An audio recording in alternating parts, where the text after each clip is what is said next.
going to be really cool.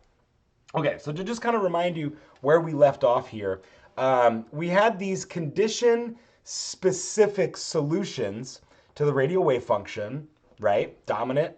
When close to the nucleus, this polynomial, the Laguerre polynomials that bridge the two regions when the electron's close to the nucleus and when the electron's far from the nucleus.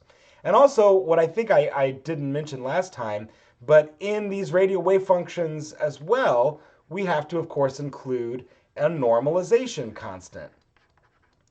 Normalization. Wow, I really screwed that one up. Okay, let's try again. Normalization constant. And that normalization constant is dependent on quantum number n and L. And if you recall last time, the Laguerre polynomials establish the dependence of L and n, right? We know n just takes on integer values, 1, 2, 3, 4, 5, etc. And L takes on values 0, 1, all the way to n minus 1, okay?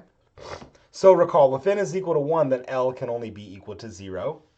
However, if n is equal to 2, then L can be equal to 0 or 1, right? If n is equal to 3, L can be 0, 1, or 2, etc.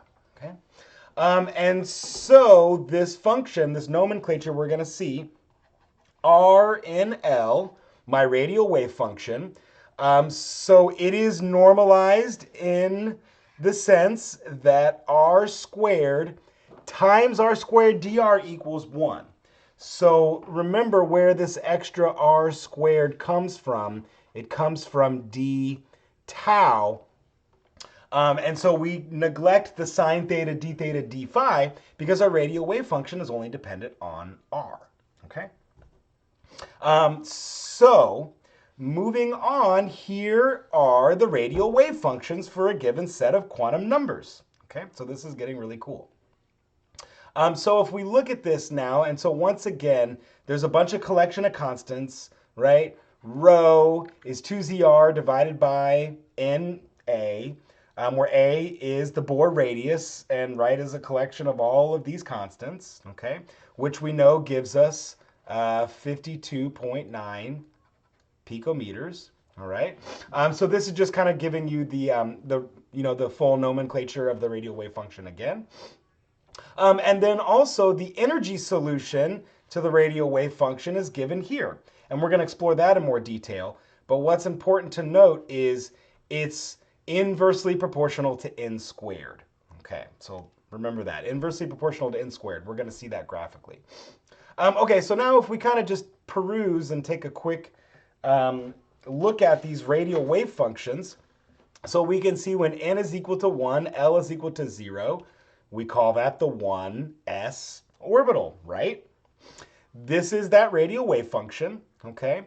And so it looks a little funky, but as you can see what I've got here to my right, this is that very first wave function that we played with during the Math 2 assignment, I believe. Okay, so it doesn't quite look the same, and I'll tell you why momentarily. But what's important to note is it's pretty close, right? We're starting to see where that a to the 3/2 power comes from, right? There's my a cubed, and then of course it's all square root, so it's 3/2 power.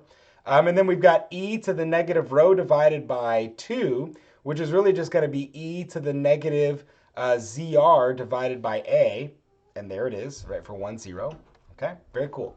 So now as we move on to the 2s, 2p, etc., you can see the radial wave function does get a little more complicated. And that's all right because we have them all tabulated here for us. Okay, so let's take a look at what these plots